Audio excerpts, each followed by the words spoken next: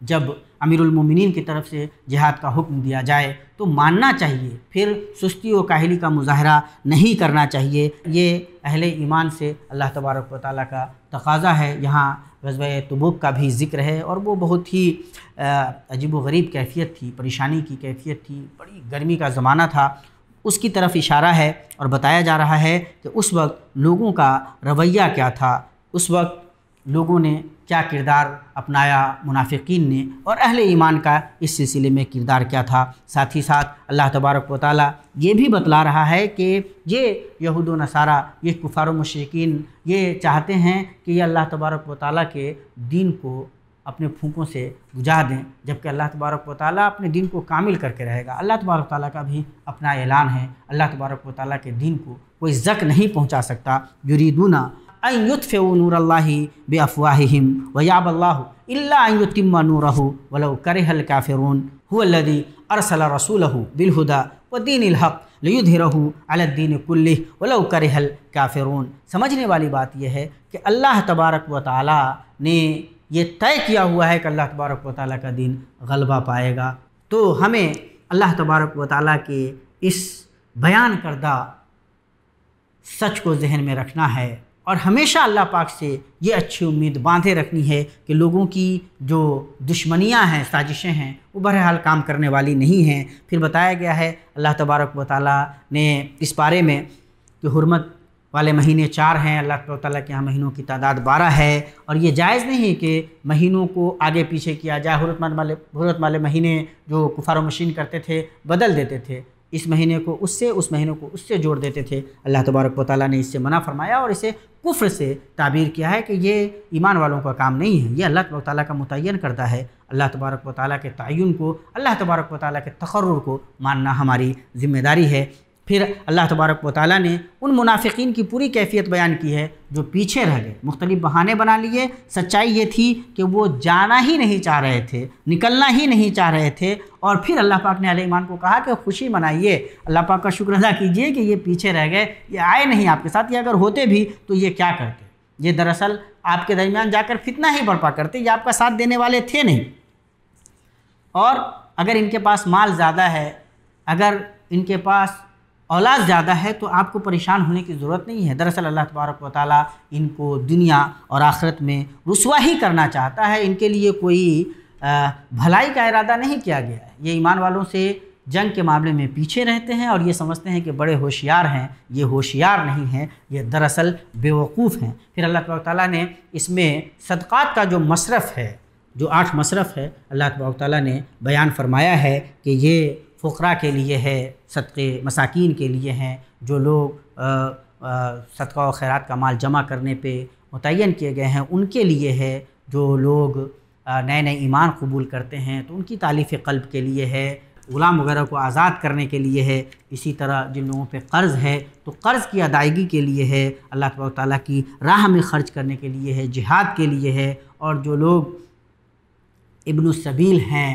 ان کے لیے ہے، جو مسافر ہیں ان کے لیے ہے۔ ان لوگوں کے لیے اللہ تبارک و تعالیٰ نے زکوٰۃ کو اسی مصرف میں، انہی مصارف میں خرچ بھی کرنا چاہیے۔ اس بارے میں منافقین کے اللہ تبارک و تعالیٰ نے اوصاف بیان کیے ہیں کہ وہ باہم ایک دوسرے کے ساتھ ہیں، ایک ہی دوسرے کے جیسے ہیں، برائی کا حکم دیتے ہیں، یہ بھلائی سے روکتے ہیں اور برائی کی طرف بلاتے ہیں۔ اللہ نے ان سے جہنم کا وعدہ کیا، یہ ہمیشہ جہنم میں رہیں گے۔ یہ ایمان والوں سے نفرت کرتے ہیں، اور ایمان والوں کا مقابلہ ان سے کیا ہو سکتا ہے؟ ایمان والے اللہ تبارک و تعالیٰ سے محبت کرتے ہیں، اہل ایمان ایک دوسرے سے محبت کرتے ہیں، اللہ کی راہ میں خرچ کرتے ہیں، بھلائی کی طرف بلاتے ہیں، برائی سے روکتے ہیں۔ اللہ نے ان سے جنت کا وعدہ کیا ہے، یہ ہمیشہ میں جنت میں رہیں گے۔ تو منافقین کا جو رویہ ہے وہ خود ان کے لیے گھاتک ہے، یہ ان کے اوصاف ہیں، اور ان سے اس طرح کے اوصاف سے بہرحال بچنے کی ضرورت ہے۔ اللہ کے نبی صلی اللہ علیہ وسلم کو یہاں یہ بھی بتایا گیا ہے کہ آپ کو